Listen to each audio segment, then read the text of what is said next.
Hi, welcome to Random Scottish History's Scottish Railway Incidents.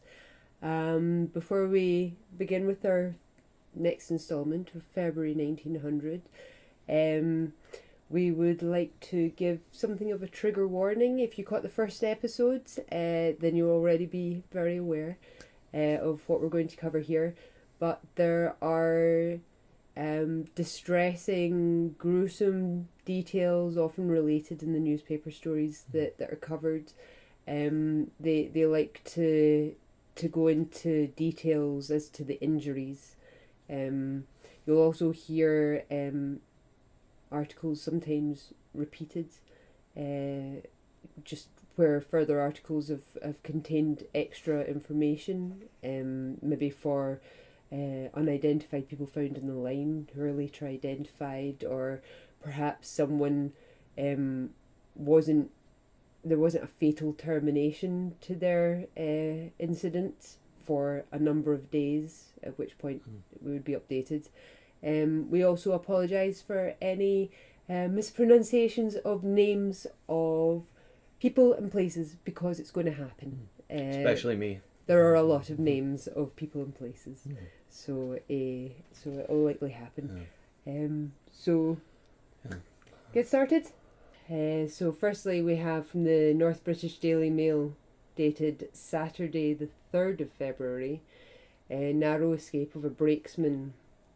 So, last night a collision took place at the Caledonian Central Station in Hamilton, which is now the almost daily scene of accidents.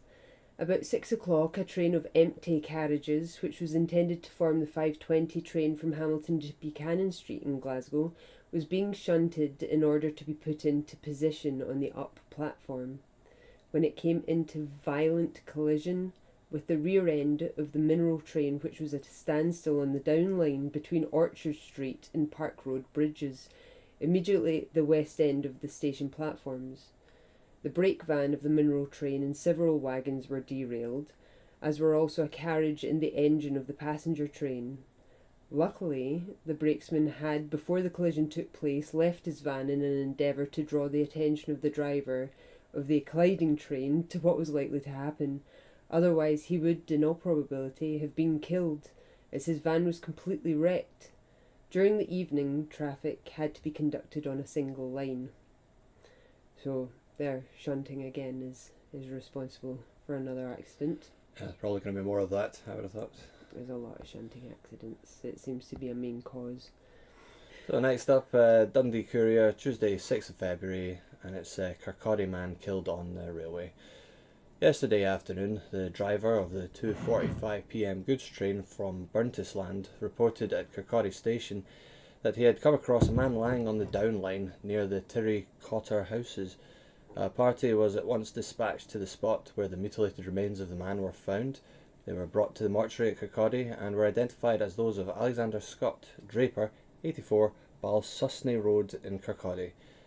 The unfortunate man was seen travelling in the direction of Kinghorn some time before the painful discovery, but it has not yet transpired by what train he had met his death. The probability is that it may have been the train due at Karkari at 2:32, driver of which must have been unaware of the occurrence. Deceased leaves a widow and a young family. Yeah, probably quite a lot of people died without being discovered, like straight away. It would have been, if you don't see him on the train, on the railway line when you're approaching, just all noise, and you can only sort of see out one side because it's a bit awkward, the viewing. So, yeah, probably quite a lot of these people were discovered after, like long after the fact. In the main, they were discovered fairly quickly on. Like, the drivers themselves would notice if a train wasn't running smoothly for whatever reason. If it came into collision with anything, they tended to feel the bump, and would have the line checked just in case they had hit anything. Even if it was an animal, they would have the line checked. But also, there are quite a number of reports of trains pulling into stations with gore on varying parts of them, and that itself would lead people to be like, you've obviously hit a thing, and they would go and that's fair. try and find the body. Yeah, there was one recently where a horse's head was still attached. Yeah. I suppose then it in depends. one I of mean, the like workings if of the something train when it came in the station. So, if something's not taken under the rails, like under the train itself, it just bounces off. You kind of have to wait until you get to a station really before that gets reported. It's the gore that you it was see. usually at the next station that it was reported anyway. Even if the driver had noticed, because there wasn't very much opportunity for him to stop in the line, just in case there were trains coming behind or what have you. You know, you wouldn't want to get in the way of that. So we have the Banffshire Journal and General Advertiser, dated Tuesday, 6th of February as well. Fatal accident. Mr. MacLeod, insurance agent from Fortrose, was killed at Muir of Ord Station on Thursday night by the last north-going train. The accident was not noticed at the time, and the body was found on Friday morning lying across the up rails. Deceased had suffered terrible injuries, as you can imagine. He was hit by a train. That was right. There you go. It's like not discovered at the time. It's right on topic. So next up we got Dundee Courier, Wednesday 7th of February. Elgin youth's shocking death, crushed on the railway. Maybe a trigger warning on that one. Yesterday, James H. Asher, 16 years of age, a native of Elgin, lost his life at Keith Junction station by being run over by a goods train. Asher, who had been 5 months at Keith, acted as a number taker of the evening goods train from Dufftown, and had attempted needlessly to jump onto a wagon as it passed the passenger station. He missed his footing and got entangled amongst the wheels. He was dragged about 40 yards before the train could be pulled up, but it was found he had sustained fearful injuries about the legs and body. He succumbed about 20 minutes afterwards. Yeah, so, you know... if you're dragged at all... Dragging's bad, yeah.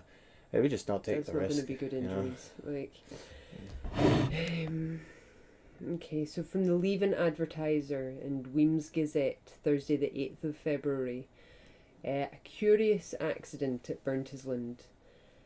On Saturday forenoon, the boots of the Fourth Hotel got on the roof of the old station building to look for a leak as water was coming down into the refreshment room. In getting along the roof, he stepped on a glass skylight, the glass gave way, and he fell first on the roof of a railway carriage and then to the platform. He had an arm broken, besides receiving a severe scalp wound and other bruises. The wonder is he was not killed, which is what might have been expected. So that didn't start as a railway accident. The boots of a hotel would be just maybe the workman, like a hotel janitor, just a person that would go around making repairs as needed. So that's obviously what he was doing, was looking to find out where repairs were needing done, and this hotel just happens to have been so close to the station that when he's fallen into the station on top of one of the trains. He survived though. It's one of the lucky ones. Because I that did not sound like it was going in a good direction. He's hit more than one thing on the way down, so that's going to have slowed his progress. You're going to fall onto a railway line, try and hit stuff on the way down. That's something I could take from that. Yeah, break your fall. So next up, Scotsman, Friday 9th of February, accident at Perth Station. About 10 o'clock last night, an accident occurred at Perth Station by which a fireman named William Milne, in the employment of the North British Railway Company, who resided in Watergate, Perth, lost his foot. Milne had been uncoupling his engine, which brought the 7:30 p.m. passenger train from Edinburgh at St Leonard's Bridge, when his foot slipped and one of the front wheels of the engine passed over his left leg, cutting his foot clean off above the ankle. The injured man was removed to Perth Infirmary.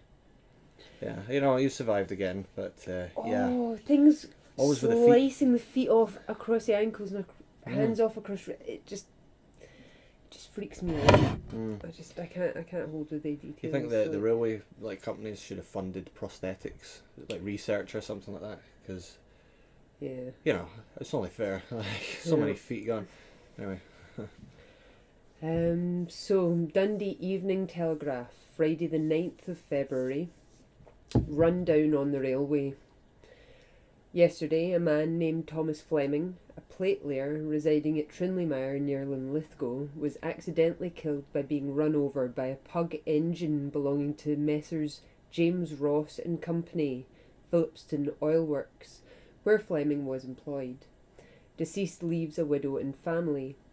A man, name unknown, was run down yesterday by a passenger train near Longrig End Station, North British Railway. He had been seen a short time previously in the village. His skull was badly fractured, the brain protruding, and the shoulder blade broken. He was conveyed by train to Glasgow Royal Infirmary. Oof. It was a pug engine. Pug engine, I just saw them as being like smaller, hardier trains, maybe used to like pull other trains places. Like the train equivalent of a tugboat kind of thing. Yeah. Pug engine. We have a number of railway enthusiasts who are patrons who might want to comment with their ideas on pug engines. No, Enlighten us. Every day's a school day. So next up, North British Daily Mail, Friday night. Railway accident bill. The bill to be introduced by Mr Ritchie next week on behalf of the government will in the main follow the lines of the report of the recent Royal Commission on Accidents to Railway Servants. It will provide means for bringing the work done by shunters, goods guards, brakesmen and plate layers into the category of dangerous trades in the same way as certain trades are now scheduled by the Home Office. But in this case the jurisdiction will be exercised by the Board of the Trade. There will be a power of appeal on the part of the railway companies to the Railway Commission if they regard as unreasonable any of the rules and regulations drawn up by a departmental committee for the safer working of such dangerous sections of railway employment. The railway companies and all the interests concerned will have the opportunity of being represented on the committee to whom the task of drawing up the general rules is to be committed. Well, that's cool. Yeah, I mean that's good. We're already seeing like the it was nice the improvement of the safety sort of. Well, it's safety, but I mean before it can be made safer, it has to be deemed dangerous by the people in authority. You know, dangerous enough to have to do a thing about. If it's deemed a dangerous trade, then maybe the companies employing the people will have to shell out some money. Hazard pay, you know. To prevent the accidents, put the implements in place to stop people from getting hurt. The recognition that something is going on, that's good. We have another couple of articles from the Motherwell Times, Friday the 9th of February. The first is Fatal Result of Accident, so this is going to be a follow-up article. The boy named Alexander Watt, 13 years of age, residing in Albert Street, and who had his arm severely crushed last Tuesday by being run over by a wagon at the railway siding near Watson's Colliery, died from the effects of his injuries in the Glasgow Western Infirmary. Trains, wagons, these kind of injuries were also common within the collieries because they used the same kind of train tracks and system to convey coal. So I've included those in our rundown too. We also have serious accident to a fireman. On Friday last, Thomas Ayton, fireman from Polmadie, met with a very serious accident on the Caledonian Railway near Motherwell Station. His engine was engaged in shunting operations, and Ayton had proceeded to uncouple a wagon from his engine by way of assisting his brakesman when he seems to have fallen in front of the wagon, which passed over his right leg and almost severed it, and his other foot was also badly crushed. He was removed to the Glasgow Royal Infirmary. So he's not going to have been a happy bunny at the end of his shift. Western Infirmary, is that the one, Dumbarton Road? Is that still there? Literally Glasgow Western Infirmary, yeah. I don't know that it's really used as a hospital anymore, is it? It's Glasgow Uni research labs and things that are in there. Right, I knew there was a change. Still, I didn't realise it was so old. That's quite something. Right, so the big one, Linlithgowshire Gazette, Saturday 10th February, the recent railway fatality. At Linlithgow on Monday, before Sheriff Substitute MacLeod and a jury, a public inquiry was held concerning the death of Robert Anderson Stephen, wagon checker, who was killed at the railway siding near Uphall Station on the 11th of January last. Representatives were present for the railway company and for the relatives of the deceased. It appeared from the evidence that Stephen had got on at Pamferston Works to what is known as the Bathgate and Camps mineral train for the purpose of getting a lift to Uphall Station. When the train had got to within 30 yards of the home signal, Stephen jumped off the engine, saying he was going to see what was in a train of wagons standing on number 1 siding. It was supposed that while Stephen was engaged checking the wagons in the siding, an engine and train of empty wagons came down the camp's branch, and that he was crushed between one of the empties and a loaded wagon which was standing at the end of the siding. The body, it was said, was almost cut in two, and death was instantaneous.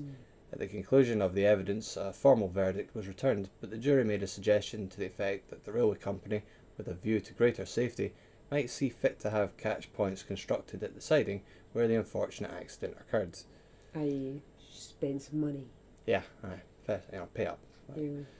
It keeps saying siding. Is that like just the? Yeah, literally walls just at the like side a of the... kind of holding track out to the side where things can be Oh right, okay. Like the whole filled the with shoulder goods kind or what have you, while keeping the main line free for cool. traffic, or maybe even just for cleaning trains or servicing the. Mm-hmm. Yeah, like a hard shoulder kind of thing. Like, Yeah, I think it seems to be. Certainly what I get from. So it's like we're watching the evolution of railway safety standards, you know. Yeah, it's really just the story of the railways in Scotland. So in Lithgowshire Gazette, Saturday the 10th of February, man killed on the railway near Bathgate. A man named MacDonald, who resided at Bridge House Rose, Westfield, was run over and killed on Tuesday evening at a part of the railway about halfway between Bathgate and Westfield by a passenger train from Bathgate.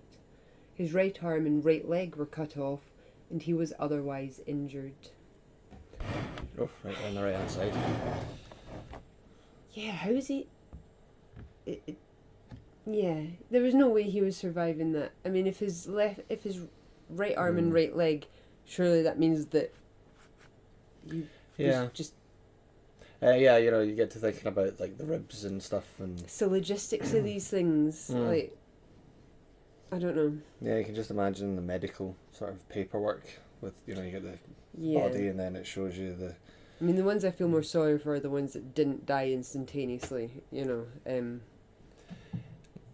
think most of them probably wish they had, those that lingered, like, because some of the injuries are just really terrible. Yeah, and there's a good chance the infection will get you as well. Like, that too. Fun times. Okay, so next up we've got Airdrie and Coatbridge Advertiser, Saturday the 10th. First one is a fatal railway accident. On Tuesday morning, Robert Stevenson, signalman residing at Portland Place, Hamilton, was killed on the Caledonian Railway near Blantyre Signal Cabin at Straven Junction. He was relieved at 7 o'clock, and shortly after, the new signalman observed a dark object lying on the railway some little distance away. This he found to be the body of Stevenson, terribly mutilated, whom he had just relieved. It is presumed he was run over by the 7:10 train from Hamilton to Glasgow. Another one found slightly after the fact. It's got to be freaky finding your colleagues mangled. Yeah, my guy just spoke to like 10 minutes ago. Yeah. Like, brutal. And then a second one for the same day, a fatal railway accident on Friday morning while Alexander Young, joiner, residing at 97 Raglan Street, Glasgow, was walking to his work along the Up Caledonian line at Moss End South Junction. He approached too near the rails, and being overtaken by a train going in the same direction, he was knocked down by the engine and run over, both legs being severed, one below and the other above the knee. The injured man was conveyed to the Royal Infirmary, Glasgow, where he succumbed to his injuries on Saturday afternoon. He was 66 years of age and leaves a grown-up family. 66, right. Okay, Edinburgh Evening News, Friday the 16th of February. Fatal accidents in Fife, only one of which was the railway. Being Robert Small, a tramp labourer engaged at Blair and Bathy Colliery, was yesterday run down by a mineral train on the Blair and Bathy Railway near Blair-Adam Colliery. Deceased was killed on the spot. He was 35 years of age and only started work at Blair and Bathy on Wednesday. A new start. So you find that too. There are a number of new starts, and maybe it was their lack of experience on the lines that kind of led to their death, possibly. But you hear that quite a lot. Plus makes me wonder how much they vet these folks, like what the interview process is like. Is it just a quick, yes, you seem to be able-bodied, off you go? Are you hardy and full of vim and vigour? get to it, you know. Just that way, like maybe if they sat down for like 10 minutes and did a wee interview process, and it turns out some of these folks are like clumsy as hell, you know, like, or clearly like not of sound mind or something like that. Like, well, you had people that were in the railway for decades. And in the last video I was talking about how you had quite a lot of older people still working on the railways because maybe they couldn't afford to retire.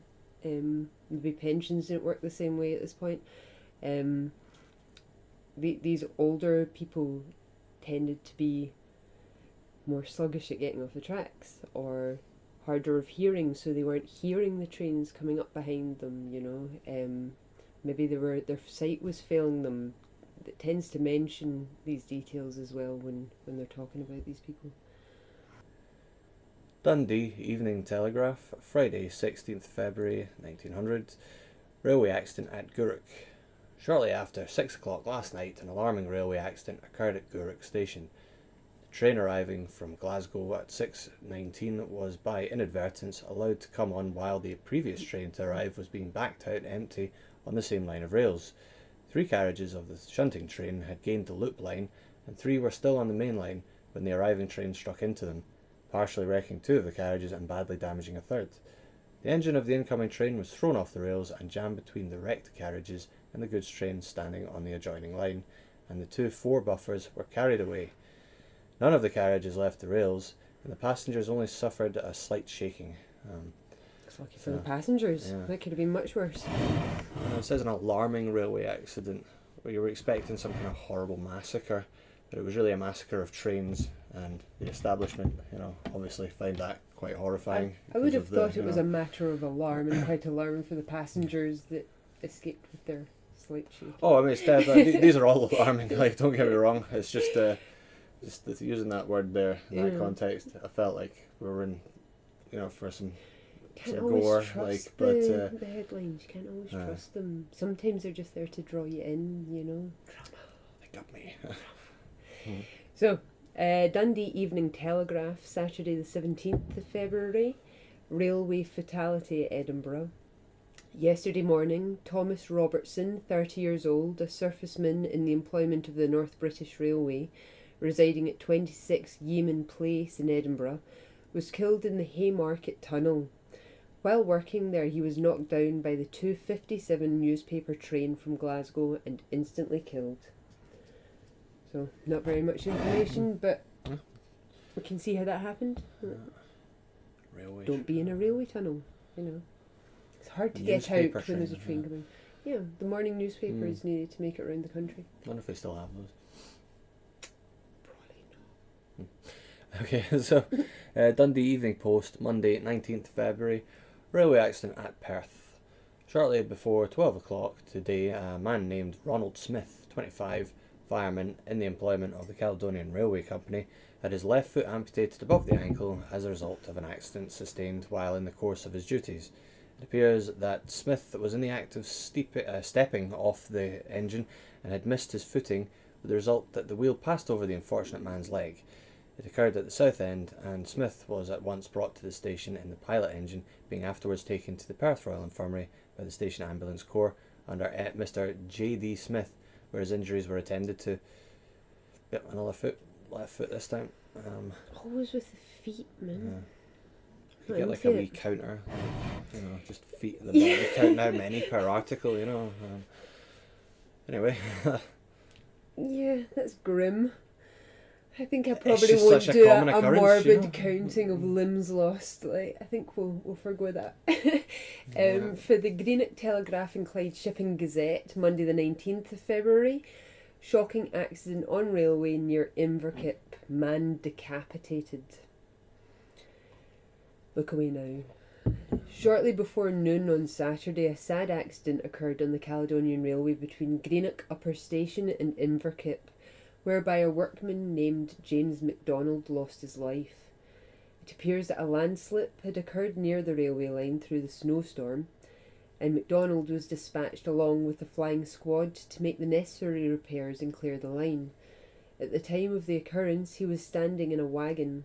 An engine was brought along to be connected. In his efforts to steady himself, MacDonald fell out of the wagon onto the line. One of the wheels came against his head, cutting the half of it away, death being instantaneous. The remains were immediately conveyed by the engine to Upper Greenock Station, and the county police, who were then summoned afterwards, had them removed to the mortuary in Dalrymple Street. Deceased, who was of middle age, was in lodgings at 13 Brimner Street, Greenock. You think decapitated, you think by the neck. The neck, yeah. Anything above the neck, meaning decapitation, is horrific. Yeah, that's really terrible. lots of brutal imagery forcing itself into your head there. Got goosebumps, man. Next up, Glasgow Herald, Wednesday, 21st of February. Fatal railway accident. Last night, Robert C. Burns, Spirit Merchants traveller, residing at 10 Hayburn Crescent in Partick, I know that place, while attempting to enter a train in motion at College Station, fell between the train and the platform. One of the carriages passed over him, severing his right leg at the knee and his right arm at the shoulder. He died at the Royal Infirmary this morning. Oh, déjà vu. It's just happened in one of the previous articles we've just read. Happened a lot in many articles to come too. Yeah, just both limbs on one side, Aberdeen Press and Journal, Wednesday the 21st of February, railway accident at Wortle. On Thursday, while George Weir, the local agent of Messrs Milne & Company, manure manufacturers, DICE, was attempting to cross the railway line at Wortle Station, he was knocked down by a special cattle train from 5A, which was entering the station at the time. He was struck by the engine, with the result that he sustained a compound fracture of the left leg. Weir was brought to Aberdeen by the 7:10 train and removed to the Royal Infirmary, where his injuries were attended to. That could have just been so much worse. But manure manufacturers, they were making the manure? I'm pretty sure they weren't. Yeah. Like seems like they're probably just collecting it. Okay, next up we've got Arbroath Herald and Advertiser for the Montrose Boroughs, Thursday 22nd of February, and its narrow escape of an express. During the storm on Thursday evening, the passengers of the North British Railway train due at Aberdeen at 10:05, which is 10:05, but which did not reach its destination till 3 o'clock next morning, had a most exciting experience on the journey north. When about a mile north of Lawrence Kirk, a violent gust of wind blew down several telegraph poles across the line and onto the train, which was then in motion. With great presence of mind, the driver, Charles Spalding, 36, Ashville Place, Aberdeen, immediately pulled up the train, and it was brought to a standstill as the engine got amongst a heap of tangled wires and poles. One of the lamps in front of the engine was smashed, and half a dozen windows in the carriages were broken, while one of the lamps of the guard's van at the rear of the train was also very much destroyed. Word of the accident was at once conveyed to Lawrence Kirk, and a squad of workmen soon arrived at the scene and commenced operations with the view of clearing the line. The accident happened at 10:58, the train being late at the time, and it was about 1:30 on Friday morning before the line was cleared to allow the train to proceed. The place at which the accident occurred is much exposed, and at the time the wind was blowing with hurricane force. A great length of poles and wires lay across the railway. After getting clear, the train proceeded very cautiously to Aberdeen and arrived at the joint station at 3 o'clock in the morning. That would have been a pretty uncomfortable 4 hours for the passengers. Yeah. Gale force winds with the windows broken, The trains were heated, but only to a fairly limited extent. There were calls for carriages to be better lit and, heated and what have you later on.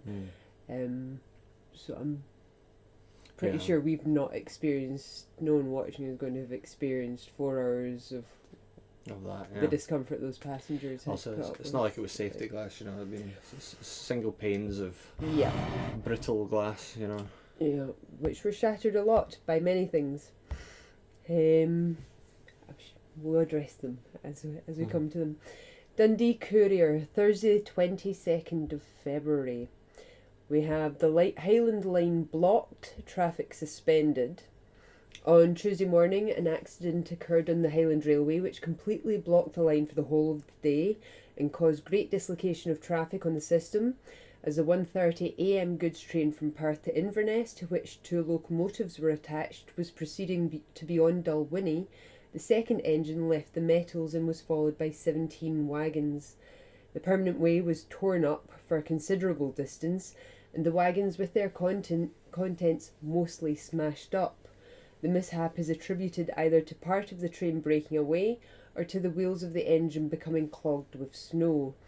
The accident occurred shortly after 6 o'clock. A breakdown squad together with a large steam crane were dispatched from Inverness. A special train with 2 engines, snowplough and 30 men were also sent north from Blair Athol. The work of clearing the line was further complicated by a breakdown of the steam crane, while the prevalence of snow showers and heavy drifting at the exposed part of the Grampians also retarded progress considerably. Meanwhile, through passengers travelling both north and south had been suffering great distress. Those for the north were being forwarded by the usual trains from Perth to Blair Athol in the hope that the line would be clear in time to allow of their proceeding from there with very little delay. Unfortunately, however, these hopes were quite belied. Passengers by the 6:15 a.m. Highland Mail booked through numbered 30 and were landed at Blair Athol at 7 a.m. The 9:25 a.m., 11:50 a.m. and 4:30 a.m. brought further contingents, there being in the evening altogether 50 waiting passengers. Several residents kindly furnished some of the famished passengers with supplies of food, while others, more fortunately circumstanced, were able to satisfy their wants at the local hotel. A party of Seaforths bound for Fort George returned to Perth with the 6:20 p.m. train to spend the night in barracks there. Our Inverness correspondent telegraphs. The mail train due at 9:40 a.m. from the south only reached Inverness at midnight owing to a serious accident to the 1:30 a.m.'s good trains from Perth to Dalwhinnie. On reaching Dalwhinnie, the train divided. The rear portion of the train dashed into the wagons in front, with the result that 12 of the wagons left the rails and were badly smashed. The tender of one of the engines was also derailed. The accident crane and a staff of workmen were dispatched from Inverness, but owing to the severe snowstorm, the work of clearing the line proceeded under difficulty. The line was cleared about 10 o'clock in the evening. There were 24 passengers on the mail train for stations north of Inverness, and they were accommodated in the station hotel Inverness. A goods train from Aviemore being embedded in the snow, but after a few hours' work, the line was successfully cleared. That just sounds like a whole bunch of mess ups. Like it just screwed up like a whole bunch of lines or whatever. But there you've got passengers having to be put out because they're stuck in a train for hours. They haven't brought a picnic with them because they haven't considered it, so they're relying on people living nearby. So if your train broke down in the middle of winter in a far part of the Highlands that was just out in the sticks and wasn't close to anybody's house, you were going to starve until the train got going again and people came to relieve you. There wasn't an option. People would sometimes have to walk miles from an accident just to receive basic comforts, in hospitality. I have like somebody with a wee cart of peanuts or something. Yeah. That'd be good. We do get weather like that in February sometimes, but that was seems to have got quite quite bad in the Scotland. 19th century. Yeah. 19th century, there are a lot of reports of just really, really terrible weather, like that affected food and all kinds of things, like farming and stuff. All that smog and the lead and the petrol and the coal smoke and all that kind of stuff. I think they were still coming out of was there not like a mini ice age that they were still coming out of in the 19th, 18th, 19th century? That could be. You're the expert. Sure, I heard something like that. I don't know. It just seemed to explain why all the weather just seemed so much worse. But well, the smog was terrible back in those days because the industrial revolution industrialisation. and smog that began in the 19th weather. Century, though. Really, the pea soup incident and all that. Mm. Okay, next up we have Leaving Advertiser and Weems Gazette, Thursday, 22nd of February. A smash at the level crossing. The ever-present danger to all using the railway was illustrated on Tuesday at the level crossing for carts at the east end of Innerleaven. A load of the town's manure was being carted by the contractor, Mr. Shepherd, to the beach when the accident happened. The driver was leading the horse across, and the cart was just between the rails when an engine dashed into it from the west. Horse and cart were tumbled over, but the driver succeeded in leaping clear. From the mass of debris, the cart and horse were extricated with difficulty. By some happy chance, the horse escaped without injury, but the cart was a wreck. The axle was bent, the wheels smashed, and the framework generally damaged. The crossing is largely used by the public, but this is the first accident that has taken place at that spot. It will likely lead to the company insisting on the engine drivers giving warning when they are approaching the crossing. It's not the only level crossing that ended up being a place of fatalities. I wouldn't have thought so. The idea of the guy diving off it just beforehand is very dramatic. And the horse surviving as well, that was... I was pretty surprised. I was pretty surprised by that. Yeah, the horse was tumbled over, but it Yeah. survived. Yeah, it's very lucky.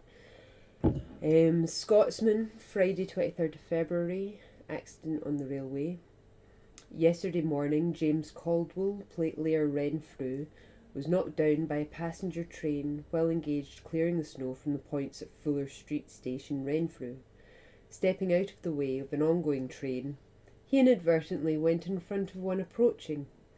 He was struck in the head and rendered unconscious. We mentioned this in the last video.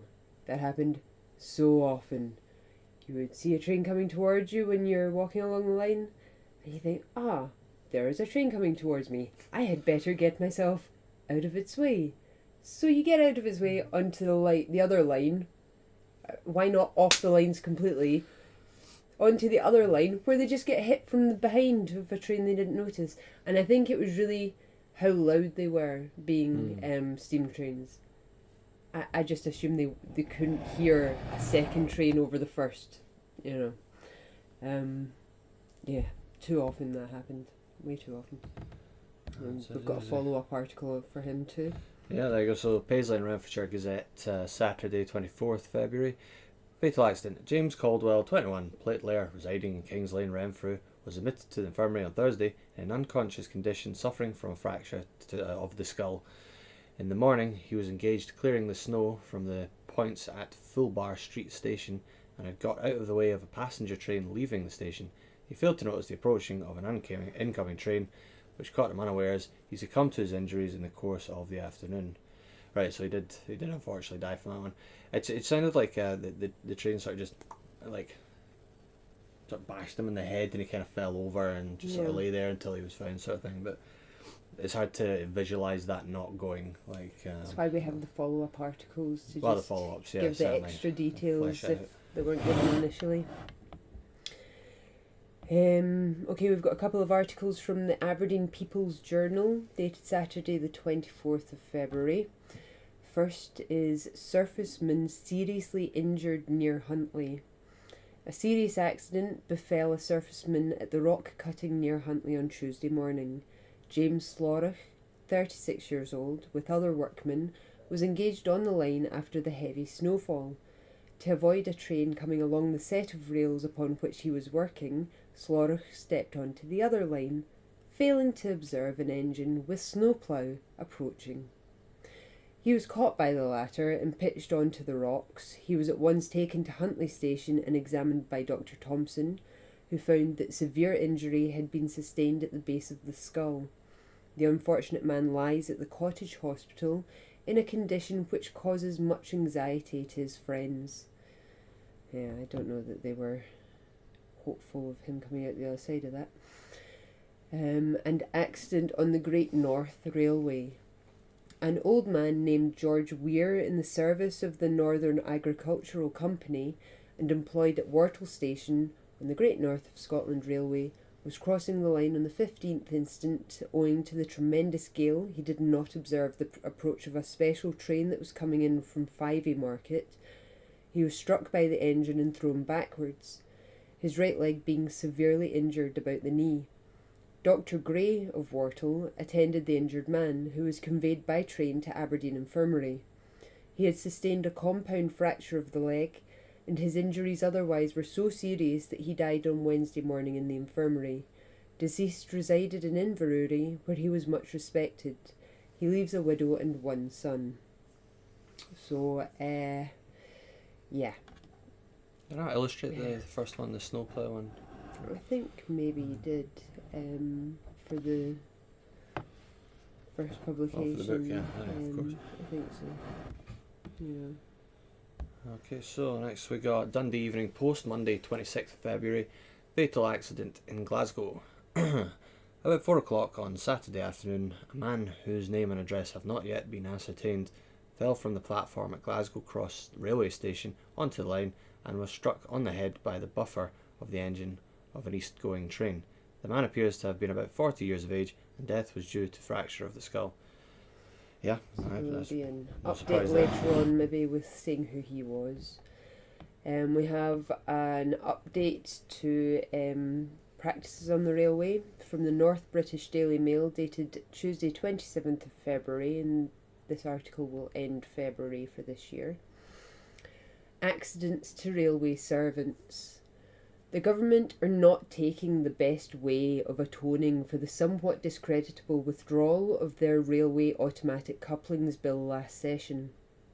That bill was withdrawn in consequences of threats of opposition by railway directors and wagon owners, led by Lord Claude Hamilton. Protection of the lives of shunters and other railway workers was apparently thought to be less important than retention of the political support of railway magnates. The government shelved the matter for the time being by appointing a royal commission to inquire into the causes of accidents, fatal and non-fatal, to servants of the railway companies and of truck owners, and to report on the possibility of adopting means to reduce the number of such accidents, having regard to the working of railways, the rules and regulations made, and the safety appliances used by railway companies. As the commission included representatives of railway companies and wagon owners, there was no fear of the report going too far in the direction of radical reform, but the report, which was presented in January last, was not at all a bad one. Though the commissioners recommended no great and immediate change, they were unanimously in favour of steps being taken to effect improvements.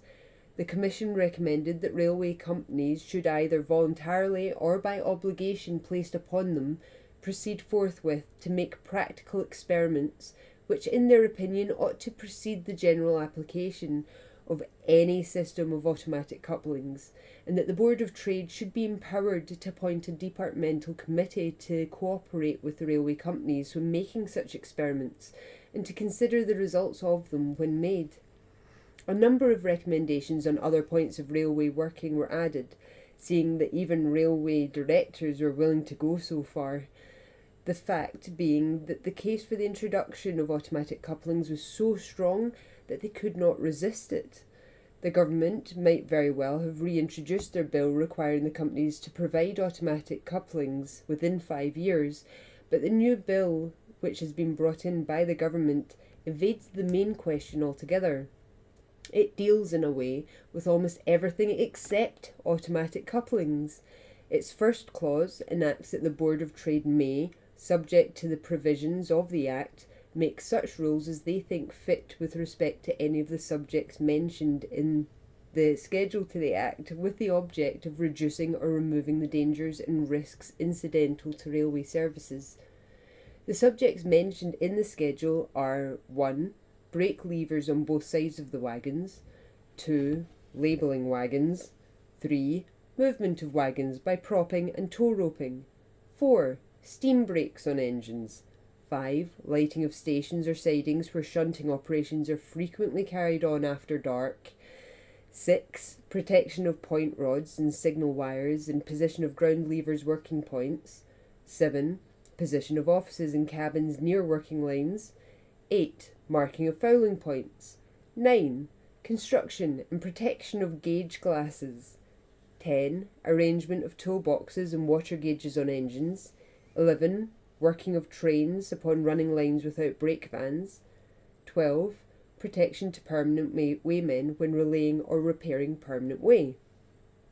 This long list of subjects is quite an ingenious compilation. We have no doubt that each of these subjects deserves some measure of attention, and that they may all be dealt with in such a way as to diminish the number of accidents. But why is there not a single word about automatic couplings? The introduction of such couplings would do more than anything else to reduce the number of accidents to railway workers. It is in the course of shunting operations that by far the greatest number of fatal accidents occur. The Commission gave in their report the following statement of of railway workers killed from all causes per 1,000 employed.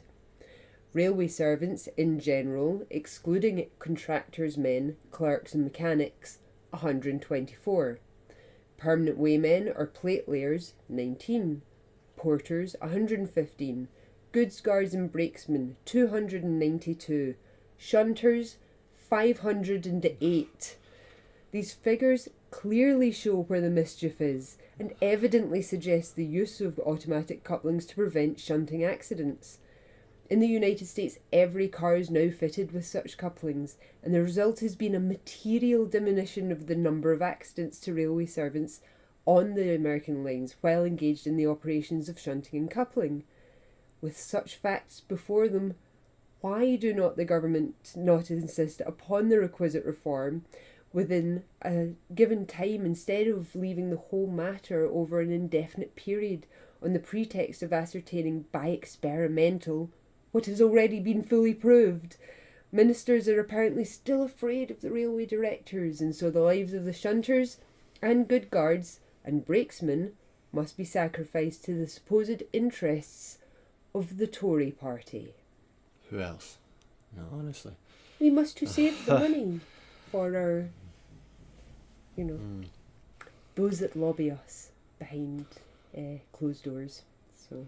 Yeah, it looks like we're starting to get a sort of, it's almost like a story arc for the railway incidents. Yeah. Yeah, it is. Gradual improvement in safety, It's the story of the railways.